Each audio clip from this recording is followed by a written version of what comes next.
Hello everyone, আমি Sanjita. Welcome to my mini vlog. তোমাদেরকে তো আগে একটা ভিডিওতে বলেইছিলাম যে আমরা এক জায়গায় ঘুরতে যাচ্ছি।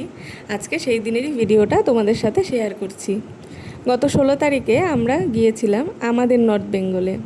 আমাদের নর্থ বেঙ্গল এই কারণে বললাম কারণ আমার বাড়ি কোচবিহার আর আমার শ্বশুর বাড়ি শিলিগুড়িতে। তো ওই দিন রাতেই আমাদের ট্রেন ছিল, তাই ডিনারটা সেরেই বেরিয়ে পড়েছিলাম। স্টেশনে পৌঁছেও গিয়েছি টাইম মতোই। শ্লোক কিন্তু ভীষণ এক্সাইটেড ছিল ঘুরতে যাওয়ার জন্য। এখন তো বড় হচ্ছে, বুঝতে পারে, আরও বেশি খুশি হয়। আর রেডি হওয়ার সময় থেকেই ও ভীষণ লাফালাফি করছে, কতক্ষণে বেরোবো সেটারই ওয়েট করছে। সেটা তোমরা দেখতেই পারলে। ট্রেনে ওঠার পরই ওকে ডিনারটা করিয়ে দিচ্ছিলাম। এরপরও আশেপাশে সবার সাথে গল্প করছে, হাসছে, দেখছে।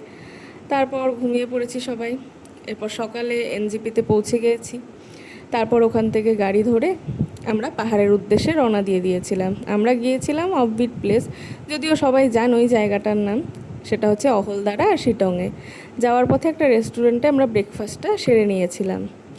আমি মোমো নিয়েছিলাম আর ওরা নিয়েছিল আলুর পরোটা।